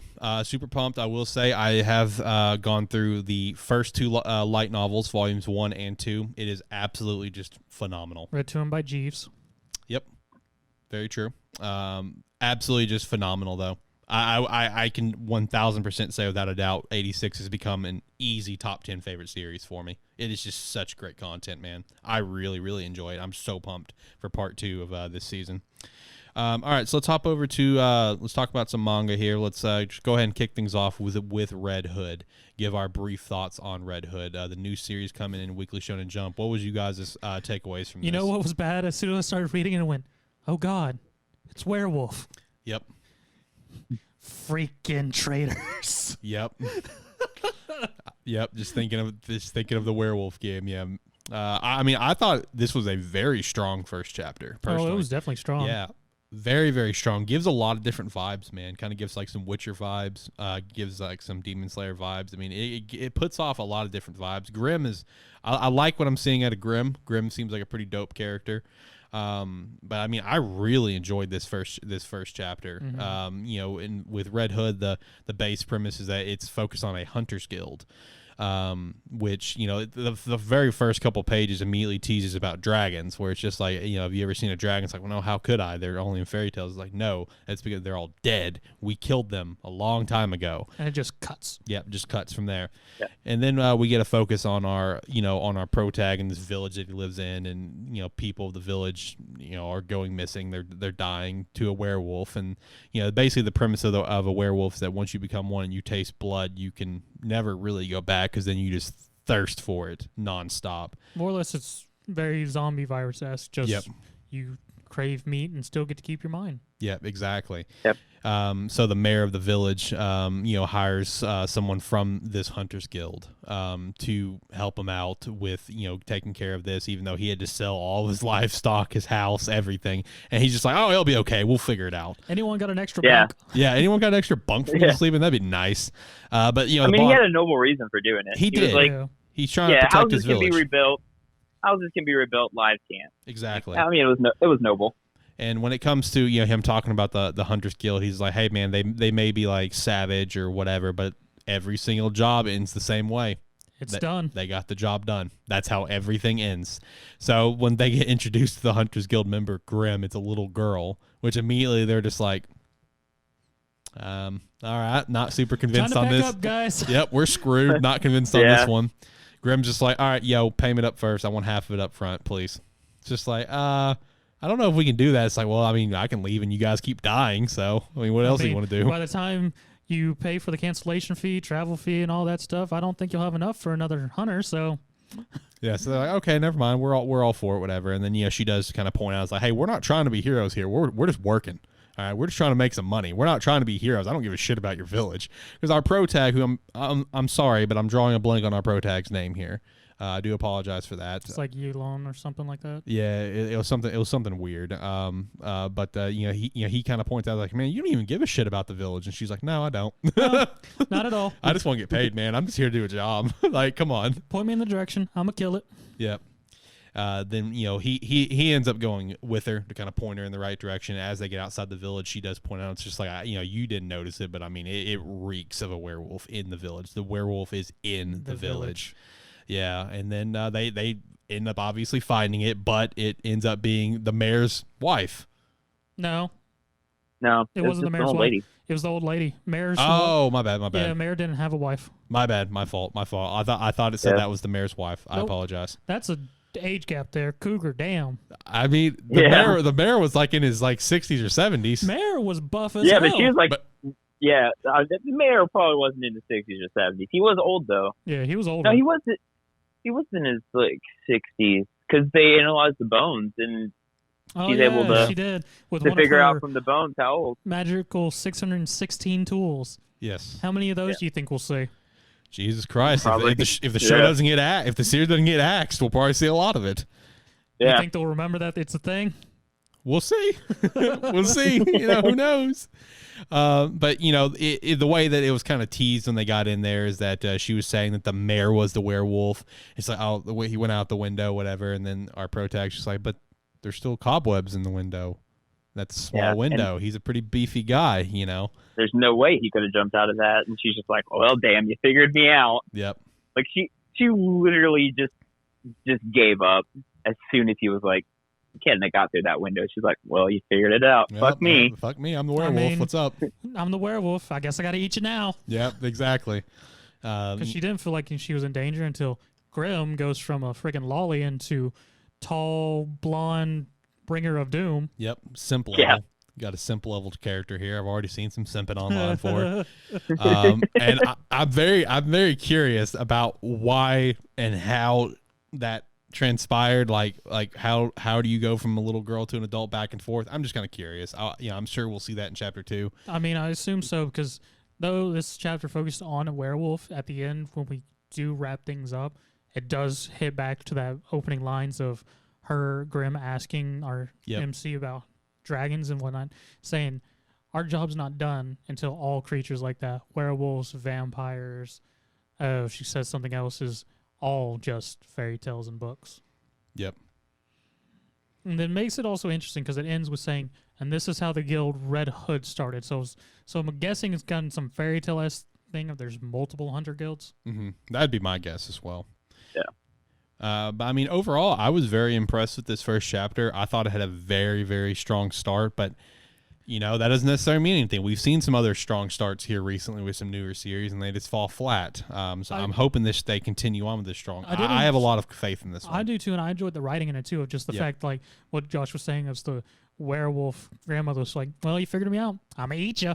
Because she didn't feel like she was in danger at all. I mean, it was a hunter, but it was like this small child who seemed like no threat. Mm-hmm. And then just the fact of the matter of the moment whenever, during the fight with the werewolf or MC, so Grim gets eaten by the wolf, which is part of her plan, to drop a basket full of explosives inside of it. Yep. And the wolf just goes like, there's something still in my stomach. Boop. Oh, God. Oh, no.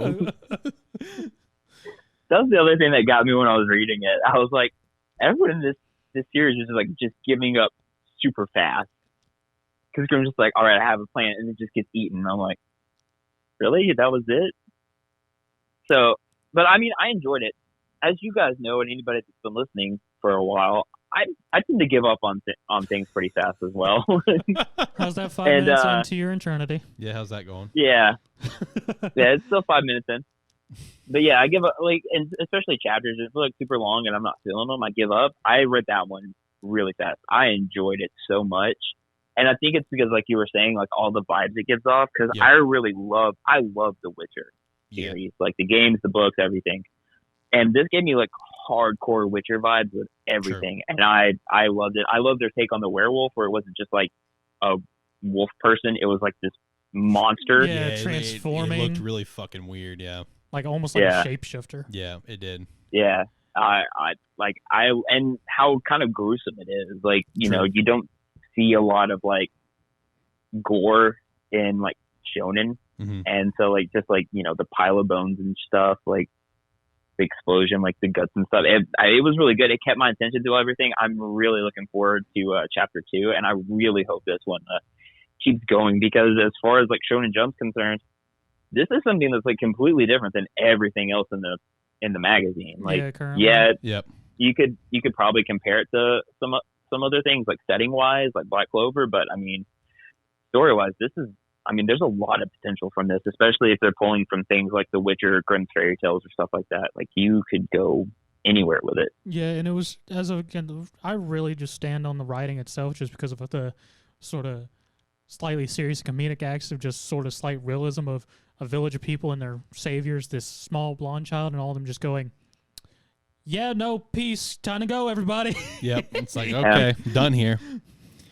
And it probably says a lot, because if I'm not mistaken, this is from the assistant to Hirokoshi, yes, right? It is. Yes, it is. Yeah. Which I thought was very fascinating when I saw that. Yeah, so, there's a lot of potential, because, working with Hirokoshi on My Hero for, as long as they have, this could probably stand up there one day.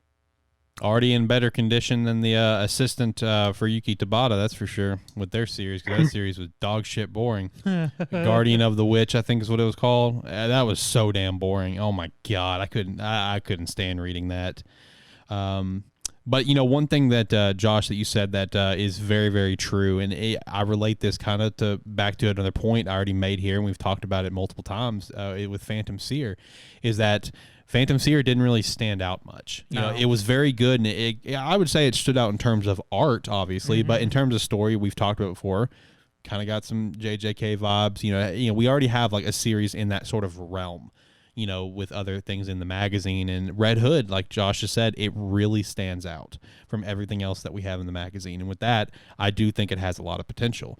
Now it's just how much it's going to follow up on, because we've, as seen recently, there are some other good beginning chapters for series, and they have kind of fallen flat. ITLC is a great example. Yep. Amazing start.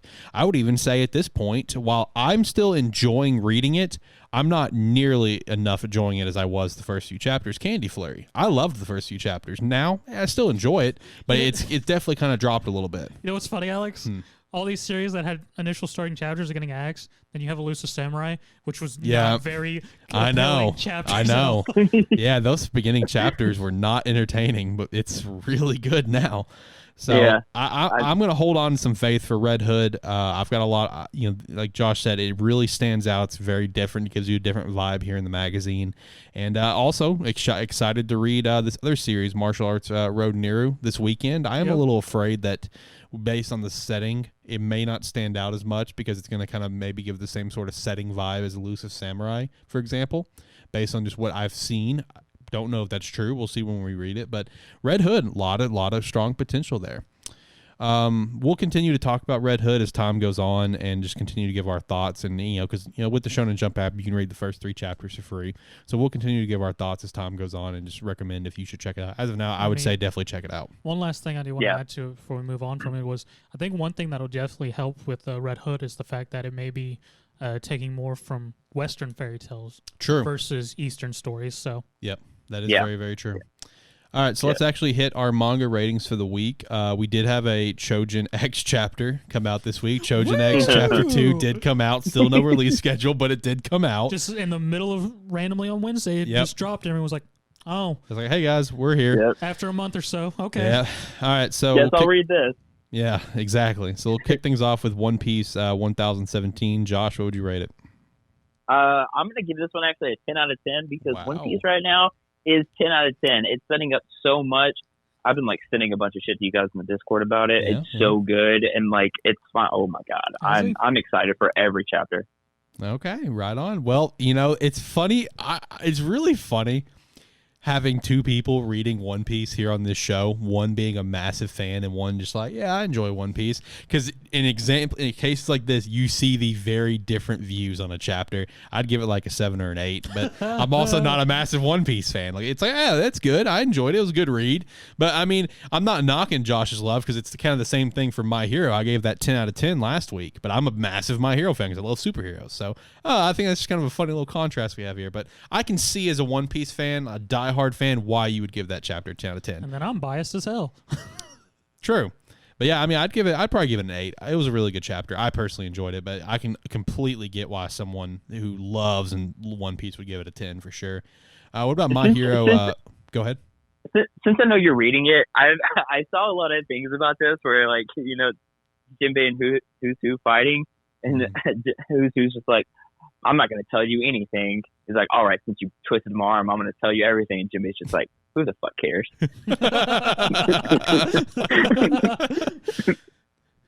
All right, what about My Hero 318? How you guys feeling about this one? 8. Yeah, it was pretty good. I'd give it an 8. I gave it a 9. I give it a 9. You know, if this train starts rolling, it's about to start getting 10s too. That's true. If the train that we're on really starts picking up some speed, we're about to be hitting some 10s here soon. Best friends forever. Yep, best friends forever. Friends forever. Black Clover 297. What would you guys give it? Yeah, 6. I've still lost interest in the story. Oh, really? You completely just lost interest in what we have going on. I mean, it's just because all the breaks and whatnot. I mean, if it keeps going steadily, I'll probably get back. But I mean, at the same time, I'm just looking at it and go, because it's been 4 chapters about just the same thing. That's fair. Yeah, I think I'm gonna give it a 7, just because I'm still enjoying Black Clover. I'm just not really enjoying the Fanica Magelica Noel part. Like, it's, I don't know. I saw it coming from a mile away, and after getting that whole thing with Magna Swing, like, anything after that's just not gonna like measure up to like this weak character coming in and being OP as this, instead of this character that's already kind of OP being even more OP. Yeah. Mm-hmm. I mean, depending on what the next chapter does with the whole little event we had at the end of this chapter, it might get interesting again for me. But, yeah.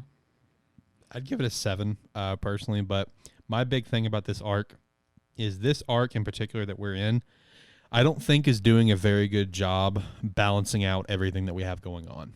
That's the big beef that you obviously have, that I think all three of us have, is that this arc is just not doing a great job keeping you really into what's happening on all different fronts, you know, which we have a lot of stuff going on at the same time.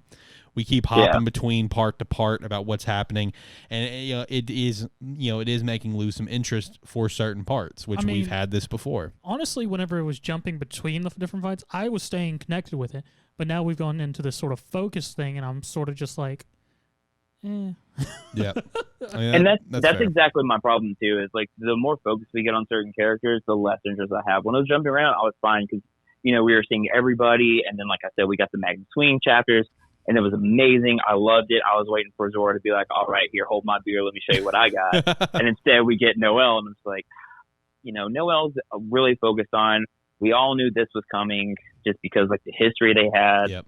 Like, I'm not into it. I would rather have something else that I would be super into, because there's a lot of other characters we haven't seen in a while that I would like to see like what they're doing. And if they've got these OP powers that they've been working on. Right. One thing that I would love to get back to is what's going on with our vice captain. I mean, we never will, because even when the chapter's named after him, it just goes to somebody else. Not that. Yeah, the next chapter is going to be called the vice captain of the Black Bulls, and it's going to be that one page. Yep, it's going to be one single page. And then you'll get your wish. Yeah. What about Dr. Stone 202? 7? Yeah. I gave it a 7. I'm gonna give it an 8, just because I enjoyed the manipulation. Okay, fair enough. Fair. Yeah, I enjoyed that ride.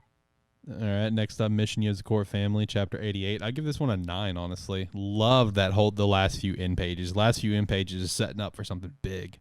Really enjoyed that quite a bit, and it was just a really funny chapter. Because throughout this chapter, for the first time in a while, they finally go back to school.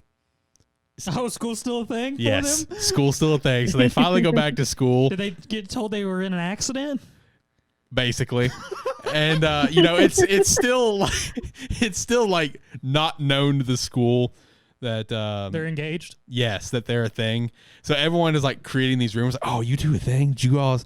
I heard you guys had a kid and all this other stuff. And they're like, no. They're trying to keep it all on the down low. And all while this is happening, his powers are starting to come in from the family blood, whatever, and it's hardening, kind of basically like Kirishima. Really, he's having power puberty.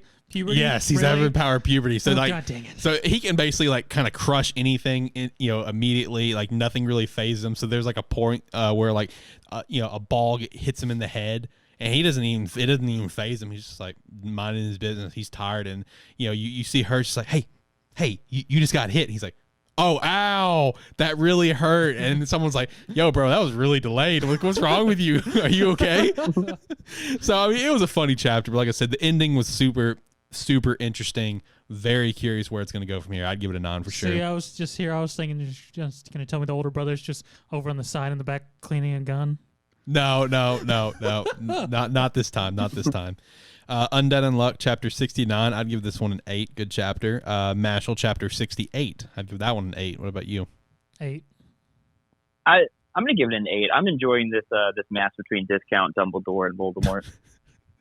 This has been a very good stretch of chapters recently. Dumbledore don't got Yes, shit it on has. him. Yeah, true. What about Sakamoto Days, chapter 29? I gave it a 9. I'm gonna give it a 9 too. That ending That last shot was of just so good. Sakamoto just chilling and went, oh god. So good, dude. That was such a great end shot, man. I did enjoy during this whole serious fight. We did get that one moment with the conductor going, I wish something interesting would happen. What about Elusive Samurai, chapter 22? I gave it a 9. MC's a freak. Yeah, 9. I gave it a 9, man. This Elusive Samurai is popping off right now. Good stuff. ITLC, chapter 21, the finale to this series. I gave it a 6. R.I.P. Yeah, R.I.P. Man. Such a strong start, and it just went downhill. Yeah. Witch Watch, chapter 20. I'll go ahead and say it. Didn't read it. I'm officially dropping the series. I just don't give a shit. Okay, correction. I did read it. I skimmed. I know what happened. They were trying to start a YouTube channel. I know what happened. Now that I think about it, I give it like a 6 or 5. I just don't care, man. I have no care for this. I give it a 5 as well. I mean, I read this chapter just because, yeah, for anyone who cares about Witch Watch, we're probably definitely dropping it after this episode. Yeah. Yeah, I just can't get into it. I don't really care about any of the things, these like one-shots. Every chapter's a one-shot, basically. We've yet to have really any long carrying stories to make me care or connect. We had one that was 2 episodes, but even then it was sort of just a throwaway. I get that it's like I get that it's a slice of life like rom-com. I understand that. So I understand why we're going to get like some one-shots and stuff. But even while that is how the series is presented, it's also literally thrown in your lap and presented to you that, hey, there is an actual plot that we're trying to explore. There is something there with, Nico and whatever's going to happen to her. Yeah. Well, there is legitimately a story here that we're going to explore, but then we just keep getting these stupid one-shots. No reference again to it, so. Yeah, it's just, we are definitely in the minority for this series because apparently people love this series over in Japan. The minority, or we're just not in the age. That's true. Demographic That's of true. it. They're not in they're not in the demographic. I haven't read this in a while, but do you think it would benefit if it explored more of the actual world that they're from? Because I mean, one's an ogre, one's a witch. Like, does it ever actually explore more of that supernatural type of world, it or is doesn't, it just like? But if it did, that'd be definitely a lot better. The most it did was it added a Tengu. Yeah. So it's, if it did pull like not exactly like a Yu Yu Hakusho and just go straight into like supernatural action, but just explored more of that world, you guys would probably be still more into it. A little bit, at least. Potentially. I don't even know if even it did that because I mean that's not even like the main focal point. Right. The main focal point's them and just they're supposed to be partners and apparently stop whatever this disaster is supposed to happen, and like this disaster hasn't been referenced in almost 10, 15 chapters. If they had started introducing stuff like, like demons or monsters, or like another witch comes into the school or something like that, like something that would actually add to the main plot and like story of the manga, it would definitely pique my interest for sure. But alas, we have not had that. Yeah. So that's officially getting dropped. If you guys are reading Witch Watch and you like it, great for you. We don't like it. Ball Parade, chapter 19. Shoot. I'm going to give it a 5. I'm giving it a 5. This has been such a drop of the ball. What about Blue Box, chapter 11? Can we like just mute him for the rest of the episode? Yeah, sure. All right, cool. Carrying on, Blue Box. I'm gonna give it. I quite liked it. I'm gonna give it an 8. I'm gonna give it 8 as well. Blue Box is really good. I'm enjoying See, this. this is a rom-com that interests us because there is an underlying story that we're actually Like interested pursuing. in. Yeah. I mean, it's not referenced every time, but it's constantly. Well, actually, it is referenced every time. It's not like at the forefront, but it is referenced. Mm-hmm. And then again, I'm also going like, I'm reading a series about badminton. When did I think I was going to read a series about badminton of all Hey, things? here we are. Hey, it was supposed to be volleyball, but now we get badminton. Yep. What about Candy Flurry Chapter 10? 3. Oh, okay. Okay. Damn, that's the lowest score I've ever had. Well, no, I gave it 0. I've also given Oh it yeah, 1. that's true. That's true. I gave That's it 0, true. I and I forgot about stand by those. that 0. That 0 is not a joke. That was 1,000% For that true. spider. Yeah, it was a spider. Yep. And that gets the whole chapter a 0. I stand by that. It was a good chapter though. Like It is 0. A 3 though. Wow. Okay. Do you have any? You want to share any thoughts on that? I mean, I was just so uninterested by it. I mean, the characters are sort of they're slightly half-assed, to be honest. Fair. And even the whole introduction with this gum dude and the supposed Yep. group that follows the actual lollipop guy, I'm just like, That destroyed the city. Yeah. I don't care anymore. This all sort of half-assed. It does feel like this whole past few chapters have really felt half-assed. Like, once again, strong start to this series, in my opinion. I really enjoyed the first couple chapters, and I've still enjoyed it to a point, but it has definitely felt half-assed, no, for sure. I mean, and it would be one thing if it was done just due to whatever's going on with the author or whatnot, but the fact that these characters are written this way Yep. makes me just go, why should I care about them? They're all sort of half a character, but they sort of don't care. Right. They're all, I get that they're whole into their own egos and whatnot, but a series that's just literally all egos is not very interesting to me. That's fair. I wouldn't go as far as a 3. I would say a 6 for me. I mean, I still enjoyed it to a point, but I'm with you about it being half-assed. Red Hood Chapter 1. I was gonna say when I was reading the first chapter of Candy Flurry, I don't know, I wasn't feeling it, and that's kind of the reason why. It's Because what it you felt guys are talking about half-assed. now. Yeah. Yeah, It's like someone had an idea but didn't flesh it out. I could see this one being axed. I could see this one being on the chopping block here in the near future, especially since I've seen it hasn't been received super well. No. But Red Hood Chapter 1, I'm giving it a 9 for the first chapter. I 8. thought it did really well. I think a 9 is. I'll agree with that. It was really good for a first chapter.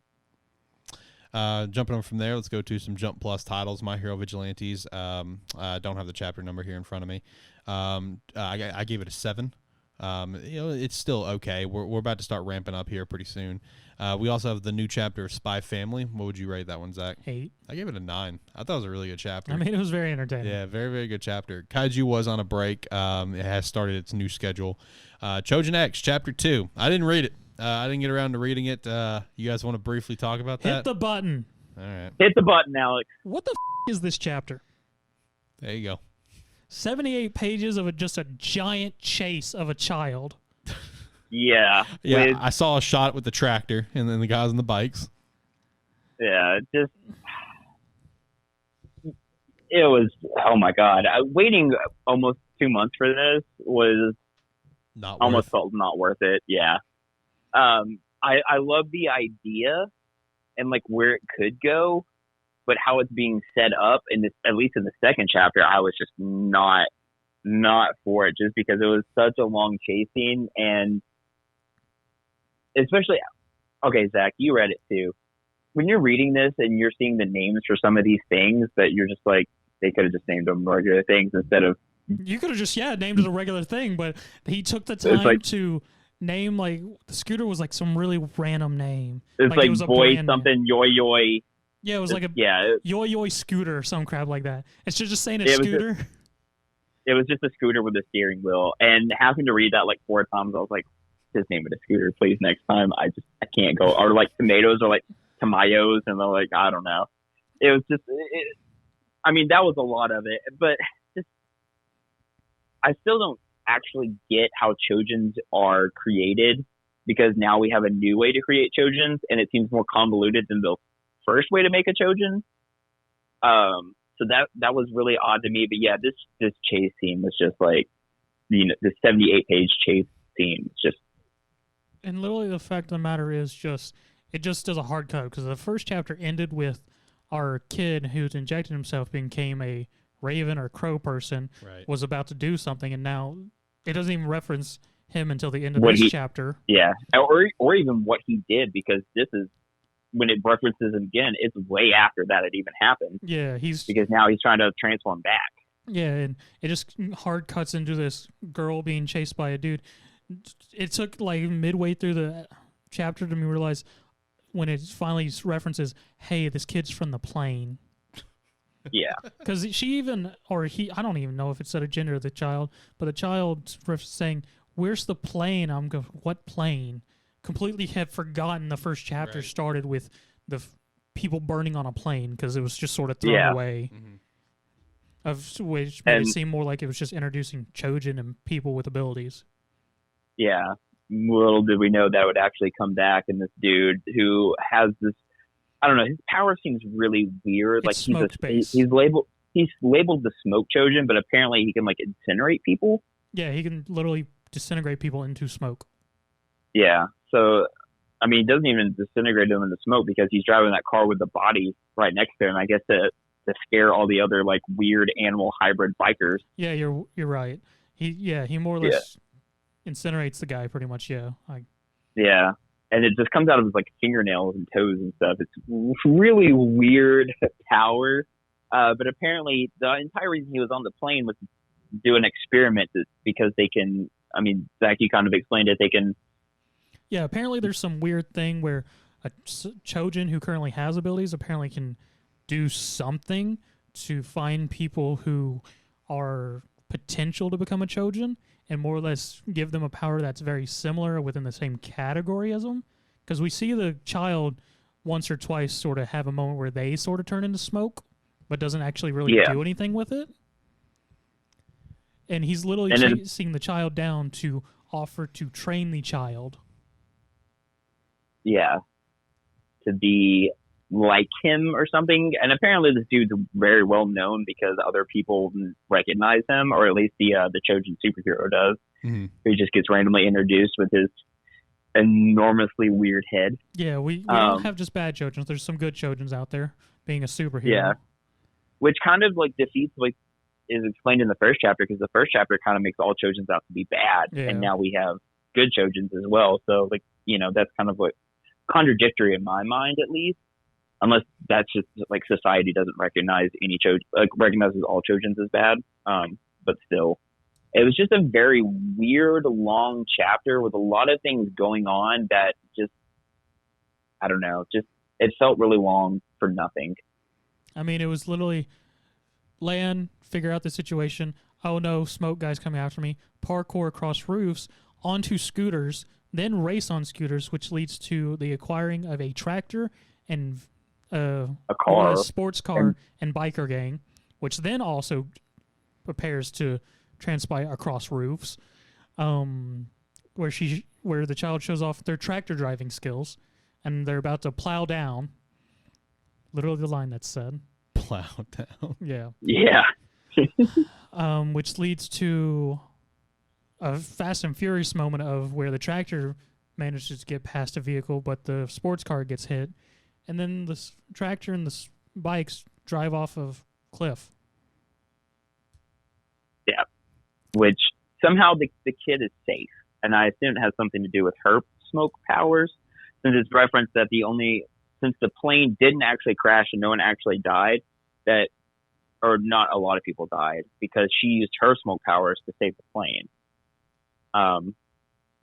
So that was also kind of an interesting tidbit that she kind of uses her powers. I'm assuming it's a she. I think it's referenced that she's a girl. I don't really remember. We'll say they. Well, I guess so, because we do have that moment where she's just like, I had my perfect dream of living a life, getting a husband, and having 9 children. Yeah. And her ideal husband has a super blocky, almost rhombus face. And naturally, Yeah. her savior has said face. Yeah. Yeah. So, And is so- this a and- series that you guys are going to drop after 2 chapters? I have no idea. Yeah, I gotta see where it keeps going. Okay. There's no release schedule, so I don't know when we'll get the next chapter. But Right. I mean, I mean, because I am kind of interested in it. The author of Tokyo Ghouls, and Tokyo Ghouls is a very good series, Right. and everything. So, I mean, there's potential it will go somewhere Mm-hmm. and actually be very interesting. It's just these first 2 chapters seem to just be little introductions to these 2 characters who it's going to focal point, and hasn't really given me anything about where this world is going to go. Yeah, and what's actually happening. We do get at the very end of the chapter, we cut back to the character from the first chapter, where he's trying to transform his body back into his human form, but it can't do it. So that's, pretty interesting that, maybe he can't transform his body back. Maybe it's like a permanent thing and not like, kind of One Piece where, you can transform through powers, forms in your power. Mm-hmm. So, I mean, I'm interested to see where it's going. I just hope the next few chapters aren't kind of all over the place like this one seemed to be. Yeah. I would like, I guess, a little more world building, I guess I would say is my thing, a little more world building and where we're actually going to go and like what the story is actually going to be. Is it going to be about these 2 people like meeting up being like Choujin superheroes? Is kind of the vibe I'm getting right now. Well, do you feel the same way? I have no interest in figuring out where it's going to go yet until I read more. But I'm going to cut it off and say, what's your rating, Josh? I'm going to give it the what the fuck. Okay. What the is this chapter? Hit it again. What the is this chapter? All right, next up, Tokyo Revengers 212. Hit the button. What the is this chapter? Where are we going? I don't know, man. We're in the middle of a street section going at it with all these people who I have no idea who they are, just standing up like, well, I'm going to join in. I'm going to join in. Yeah. I'm going to join in. Yeah, some dude throws an umbrella, jumps in, and ends the chapter with him getting a full shot, and it's like, who the fuck are you? I had to stop and Google this dude. I'm like, am I just forgetting this guy's name? Like, is this a character we saw? I look him, I was like, he was mentioned in like 207, introduced in 212. I'm like, okay. I mean, like, we have so many random fucking characters all coming in at once. I understand it's been a time skip and things have happened. Things have happened. And, but like, it's just throwing it at us. Yes, like super. And not to mention, not only is it thrown at us in very short chapters, mind you. Short chapters and a lot of stuff happening. It's just like, okay, hold on. It's fitting all this stuff in 20 chapters each week. Yes. Or 20 pages. Yeah. Yeah, what the is this chapter? That's mine. That's mine too. I mean, I give it a 7 because I'm for what's about to go down, but at the same time, it's agreeable. It kept throwing people's names out and saying something division. I'm just like, it's like 5 or 6 times in this chapter, and it's just like, okay, hold on. There's a lot happening. What about Eden 0149? So, are you in agreement that our main character is actually Rebecca? Maybe. Because honestly, I feel like she gets more focal points of actual importance than Shiki. I can see that. I can see what you mean by that. Because she was obviously a major focal point here at the end half. I mean, and even in earlier things, like even the whole thing that goes on with Dragon. That's all. Now that's very true. That is very true. And even when we start the series, it shows her off first before we even get to Shiki. True. This chapter did have that feel to it as well. I can see what you mean by that. Yeah, I feel like they do share the spotlight, but I do see what you mean. I mean, I don't. I do. I do see what you mean though. But it's also because of her ability. It puts her as a prime focal point for this series, which also shout to the fact that we got to see adult Shiki, whatever. Yeah. I'm not gonna say it's a spoiler or anything because it's not permanent. It's just it's gonna be like a one-off thing. If we ever see another version, it'll probably be something different. Yeah, exactly. It's gonna be something. It's not like I'm not sitting here telling you, oh man, we just had this super awesome time skip that I just spoiled. No, it's literally gonna be like a one-off. Don't worry about it. Literally, the series tells us time doesn't matter here, so don't get attached. Exactly. Don't get attached to anything. I'd give it a 7. I'd give it a 7 because I like some of the setup with Wise. I like some of that setup. That was pretty dope. I do find it funny that Wise because apparently all his battles are just going to be giant mech fights. Yeah, that's literally everything that he's doing is just a mech fight. So, I mean, hey, I'm here for it. Let's go. So 7. Yeah. I'll agree with that. 7 Deadly Sins, Four Nights of the Apocalypse. I'm going to give this one a 9. I thought this was a very good chapter. The one thing I did love about this chapter is that it further set in place our antagonist with Arthur, because we finally see Arthur. Is he a badass? He looks the fucking same.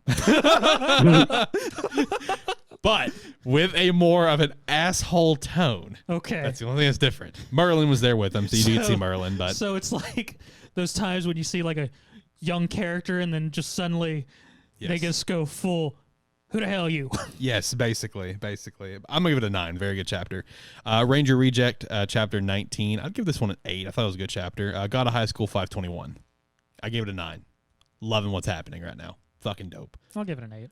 One thing I did love about this chapter was that moment where like the dude told Mori to stop or whatever, and you just see Mori just holding the other person, and you just see red eyes, and Mori's like, what? And the guy's like, never mind. What'd you just say to me? Soul Leveling, I didn't see. Did it come out? Yeah, it did. Okay. We finally did get a chapter. Okay, well, I did not read it then. How was 156? What'd you rate it? I'd give it a 7. Okay. Weak Hero 144. I gave it a 7. 7. L-Seed 118. I'll give it an 8. Favorite chapter of the week. This is tough. I'm gonna give it to One Piece. Well, obviously, you gave it a 10 out of 10. Man, between what was going on and then Baby Grandpa, I give it. Fair. He was. What about you, Zach? You know,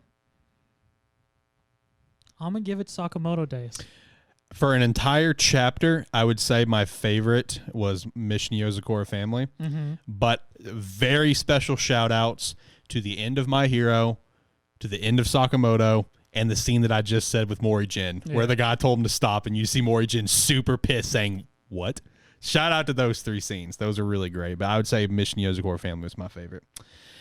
All right, well, that is the episode. This is the longest one we've ever done. I told you it was going to be long. I feel terrible for everyone listening to this show. I really do. I mean, or I feel great because they get a long dose of us for a week. That could be a bad thing, though, or a good thing. Who knows? I don't know. Nobody's going to watch the video, though, once they see 2 hours. Well, see, even though the script looked like really long, like, let's be honest, the script really wasn't that long. We just got on a lot of tangents.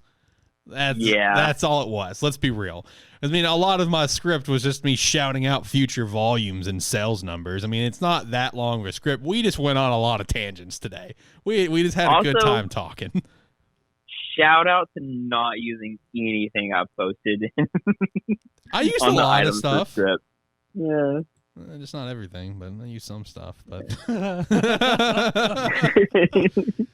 all right, well, that's it for this episode. I do apologize for a lengthier one, or I don't know. I mean, if you enjoy it, that's fantastic. But I do understand seeing an almost a 2-hour long podcast episode is a little intimidating, and you may not finish it. So if you made it all the way to the end, you're a fucking legend. And comment down below that you made it to the end, and I will give you an internet high five. But with that said, Zach, Josh, you guys have anything you want to say to finish up this episode here? And if you didn't make it to the end, shout out to all of our clips we're apparently going to have. So working on that. You can just quick watch it by just watching the clips. Working on that. But if you like stuff and everything that's going on, please like, comment, subscribe, rate, whatever your platform allows.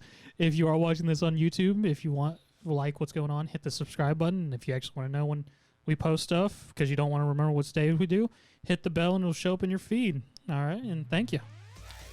Yeah, go over to Twitter, follow us on the AniMan podcast. We post stuff sometimes. Apparently, we have an Instagram now, so that's cool. Follow us there.